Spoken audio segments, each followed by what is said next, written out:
Good morning friends, आप सबों का हमारे चैनल एके ट्यूटोरियल्स में स्वागत है। आज जो टॉपिक हम लोग स्टडी करने जा रहे हैं उसका नाम है हिस्टोरिकल अप्रोच, ऐतिहासिक विधि।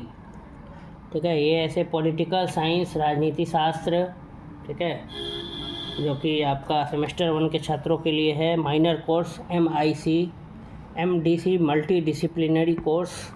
ठीक है, माइनर कोर्स MIC और multi disciplinary course MDC 1 semester 1 के छात्रों के लिए BA बैचलर इन आर्ट्स सभी यूनिवर्सिटीज़ के लिए पॉलिटिकल साइंस का एक टॉपिक हम लोग स्टडी करने जा रहे हैं। इसका नाम है ऐतिहासिक विधि, मतलब हिस्टोरिकल अप्रोच। हिस्ट्री के माध्यम से हम पॉलिटिकल साइंस का किस प्रकार से स्टडी करेंगे, इतिहास के माध्यम से। तो देखिए, ऐतिहासिक विधि, हिस्टोरिकल अप्रोच।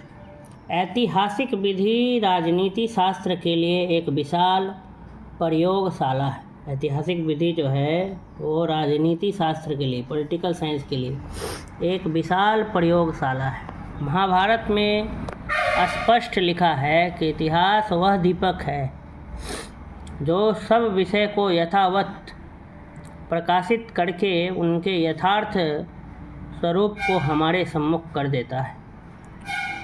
कह रहा है कि ऐतिहासिक विधि जो है वो राजनीति शास्त्र के लिए, पॉलिटिकल साइंस के लिए एक विशाल, बहुत बड़ा प्रयोगशाला है, लेबोरेटरी है, लैब है एक तरह से। हिस्टोरिकल अप्रोच जो है पॉलिटिकल साइंस के लिए क्या है, एक बहुत बड़ा विशाल प्रयोगशाला है। महाभारत में स्पष्ट लिखा है, महाभारत जो कि एक महाकाव्य है भारत का, उसमें स्पष्ट लिखा, एपिक है महाभारत, रामायण, ये दो एपिक्स हैं, महाकाव्य हैं। तो महाभारत में स्पष्ट लिखा है कि इतिहास वह दीपक है जो सब विषय को यथावत प्रकाशित करके उनके यथार्थ स्वरूप को हमारे सम्मुख कर देता है। ठीक है, महाभारत में ये लिखा है कि इतिहास जो है वह दीपक है, वह दिया है जो सब विषय को, सभी विषय को यथावत जिस प्रकार से वो है उसी प्रकार से प्रकाशित करके, पब्लिश करके उनके यथार्थ स्वरूप को, उनका जो अपना जो असली ओरिजिनल जो स्वरूप है उसको हमारे सम्मुख कर देता है, मतलब हमारे सामने ला देता है। ठीक है, महाभारत में स्पष्ट लिखा है कि इतिहास वह दीपक है जो सब विषय को, सभी विषय को यथावत, मैंने जैसा है वैसा ही प्रकाशित करके उनके यथार्थ स्वरूप को, उनका जो ओरिजिनल स्वरूप है उसको हमारे सम्मुख कर देता है, हमारे पास ला देता है।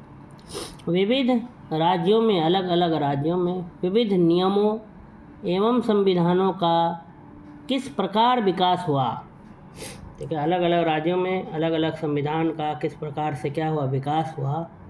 विविध सभ्यताओं का उत्थान, अलग अलग जो सिविलाइजेशन था, वैरायटी ऑफ सिविलाइजेशन, उनका कैसे उत्थान हुआ और पतन, किस प्रकार उनका पतन भी हुआ।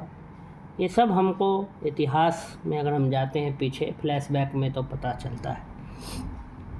उस समय भी राजनीति शास्त्र था, उस समय भी लोग शासन करते थे, पॉलिटिक्स उस समय भी थी, राजनीति, तो उस समय की राजनीति को समझना था। हिस्टोरिकल अप्रोच कि विविध राज्यों, अलग अलग राज्यों में विविध नियमों, अलग अलग variety of rules and regulations और कॉन्स्टिट्यूशन एवं संविधानों का किस प्रकार विकास हुआ। विविध सभ्यताओं का उत्थान और पतन किस प्रकार से हुआ, अलग अलग जो सभ्यता है उसका पतन और उसका उत्थान किस प्रकार हुआ। किन किन कारणों से राजाओं को सफलता मिली और किन किन कारणों से असफलता का मुंह देखना पड़ा। कह रहा है कि कौन कौन से कारण से जो उस समय के राजाओं को क्या मिली, सफलता मिली, राजा सफल हुए, और किन किन कारणों से असफलता का मुंह देखना पड़ा, किन किन कारणों से राजा जो हुए असफल हो गए। आदि बातों का ज्ञान इतिहास द्वारा ही हमको मिल सकता है। कह रहा है कि अगर हम इतिहास को नहीं जानेंगे, हिस्टोरिकल अप्रोच नहीं अपनाएंगे तो हमें राजा के बारे में नहीं पता चलेगा कि राजा किस तरह से राज करते थे, और आखिर जो राजा सफल हुए तो वह सफल क्यों हुए। कुछ राजा अगर असफल हो गए तो आखिर उनमें क्या कमी थी जो वो असफल हो गए, क्या क्या गुण था, क्या क्या अवगुण था, ये सब हम इतिहास से पढ़ करके जान सकते हैं। इतिहास से ही हम विभिन्न देशों के पारंपरिक संबंधों का ज्ञान प्राप्त करते हैं। इतिहास से ही हम अलग अलग देशों के बीच जो पारस्परिक जो संबंध था उसका भी ज्ञान हमको मिलता है इतिहास के द्वारा।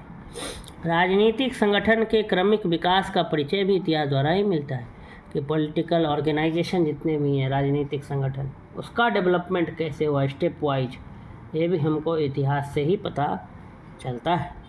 ऐतिहासिक पद्धति की विशेषता की ओर इंगित करते हुए सर फ्रेडरिक पोलक ने कहा है कि यह पद्धति इस बात की व्याख्या करने का प्रयास करती है कि संस्थाओं का रूप क्या है और कैसा बनता जा रहा है।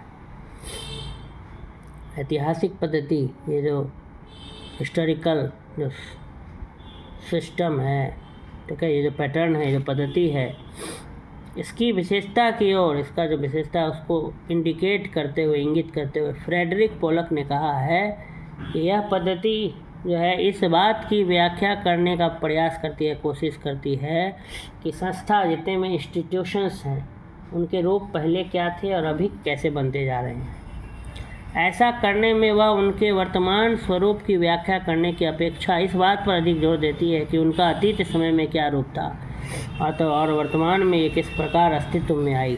मतलब अगर हम ऐसा करते हैं, हिस्टोरिकल अप्रोच अपनाते हैं, तो हमें सबसे पहले संस्थाओं के बारे में पता चलेगा कि आखिर संस्थाओं का निर्माण कैसे हुआ था और आज के समय में ये संस्था किस रूप, कौन से रूप को धारण कर लिया है और कैसा वो संस्था बनते जा रहा है। ऐसा करने में वह उनके वर्तमान स्वरूप की व्याख्या करने की अपेक्षा इस बात पर अधिक जोर देती है कि उसका अतीत समय, उसका जो पास्ट है, उसमें उसका क्या रूप था और अभी ये वर्तमान में कैसे एग्जिस्टेंस में आया, अस्तित्व में आया।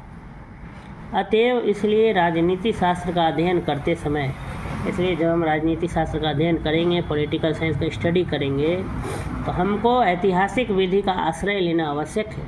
हमें जो है ऐतिहासिक विधि का क्या लेना पड़ेगा, आश्रय लेना होगा, शरण लेना होगा, क्योंकि बिना इतिहास के राजनीति शास्त्र का कोई अर्थ नहीं। अगर हम नहीं पढ़ेंगे, इतिहास में नहीं जाएंगे फ्लैशबैक में कि किस प्रकार से राजा जो थे सफल हुए, असफल हुए, ये सब अगर हम नहीं देखेंगे तो हम क्या रहेंगे, और राजनीति शास्त्र जो पढ़ रहे हैं इसका कोई अर्थ नहीं है, वो निरर्थक हो जाएगा। ये सार्थक तभी होगा जब हम ऐतिहासिक विधि को अपनाते हुए हिस्टोरिकल हिस्ट्री में किस प्रकार से सारा कुछ था, विधि, कानून, व्यवस्था, ठीक है, राजनीति कैसे लोग करते थे, राजाओं के क्या गुण थे, अवगुण थे, किस प्रकार से कोई भी वंश जो है वो सफल हुआ, उसका पतन हुआ, ये सब में राजनीति शास्त्र क्या थी, छुपी हुई थी। और राजनीति शास्त्र का किताब भी अर्थशास्त्र, इकोनॉमिक्स, पॉलिटिकल, कौटिल्य ने लिखा था। तो राजनीति शास्त्र चाणक्य ने भी बताया था किस प्रकार से साम दाम दंड भेद, राजनीति में क्या क्या करना पड़ता है। तो ये सारा चीज़, और इंस्टीट्यूशन, संस्था पहले कैसे थे, अभी कैसे हैं, तो ये सब का पता हमको कैसे चलता है, ऐतिहासिक विधि के ही द्वारा पता चलता है, हिस्टोरिकल अप्रोच के द्वारा ही पता चलता है। तो हमें जो है राजनीति शास्त्र को अगर अध्ययन करना है सही रूप में, तो हमें राजनीति शास्त्र का अध्ययन करने के लिए ऐतिहासिक विधि का आश्रय लेना पड़ेगा, हिस्टोरिकल विधि को क्या करना पड़ेगा, अपनाना पड़ेगा। क्योंकि अगर हम हिस्टोरिकल अप्रोच को अपनाएंगे तो हमें जो उस, ठीक है, पूरा तरीके से डिटेल में जो है हिस्ट्री में किस तरह से संस्थाएं थी या राजनीतिक संगठन कैसे निर्माण हुआ या किस प्रकार से राजनीति किया जाता था, ये सभी हमको पता चल जाएगा। तो यही था हमारा दूसरा जो टॉपिक था, ऐतिहासिक विधि। ये वीडियो यहीं पर क्या होता है, समाप्त होता है। अगर आपको ये वीडियो अच्छा लगा तो लाइक करें, अधिक से अधिक लोगों तक शेयर करें। धन्यवाद।